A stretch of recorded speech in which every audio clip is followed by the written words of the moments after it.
So my name is Tom Hornig, and I'm a 25-year resident of Beirut, continuous.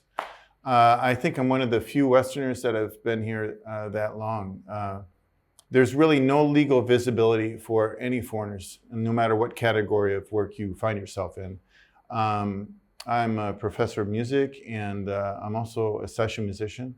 And I've been lucky enough, given the duration of my stay here, to play with, I think, more musicians from the region than any other Western musician in history.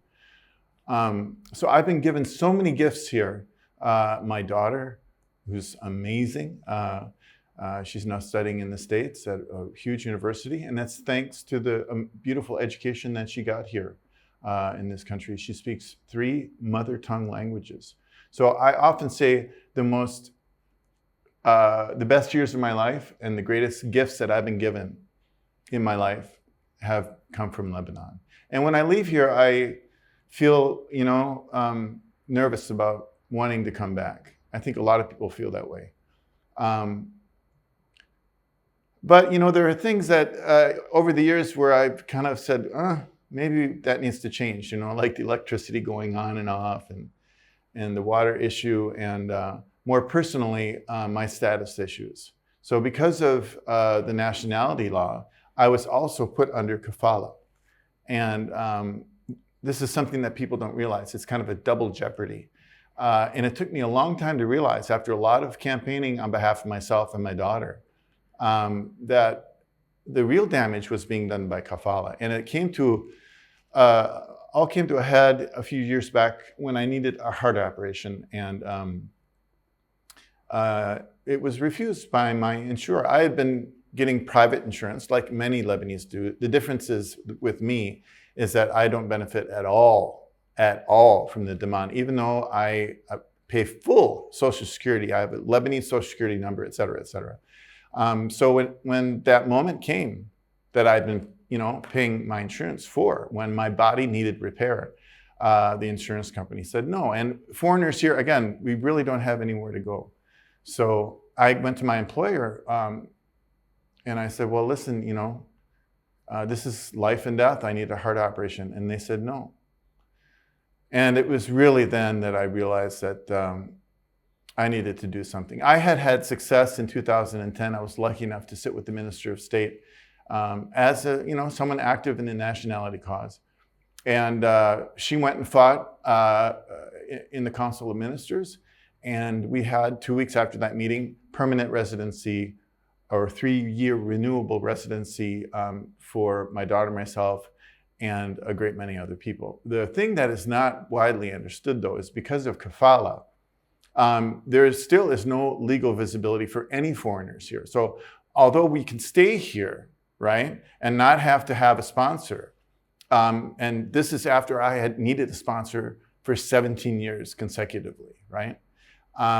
We still are not legally visible. We're not really legally even here. So my daughter, who lived her entire life here, except for the last few months when she was at the University of Notre Dame, she was here, but she wasn't legally really here.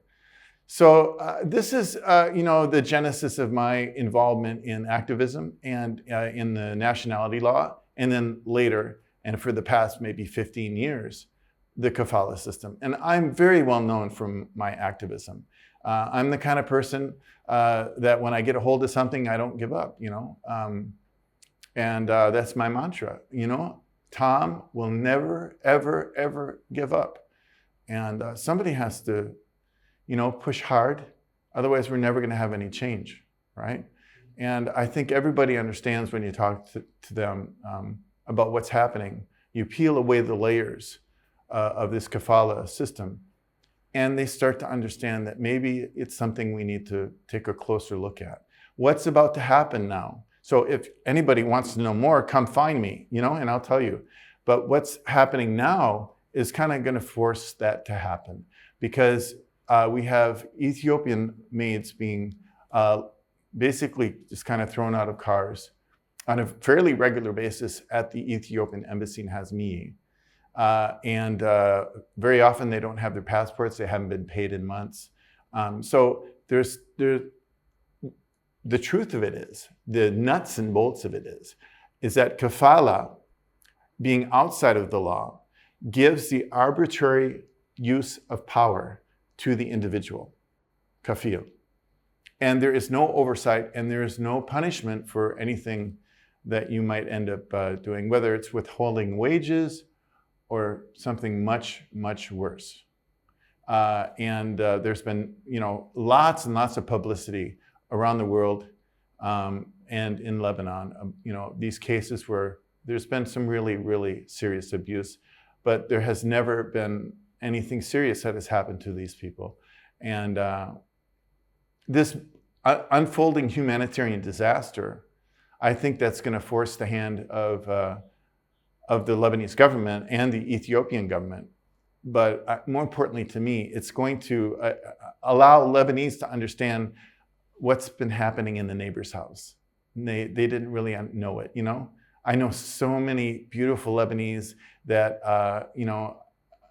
are extremely warm and kind and generous. And they would never dream of treating the woman that comes into their home and takes care of their kids and that changes the diapers of their, of their parents and their grandparents. They would never dream of not paying her or not treating her like another human. But where there's a possibility to treat people badly, where there are no laws, it's going to happen because not all of us are in control of ourselves all the time. Even the best people end up being not so good from time to time.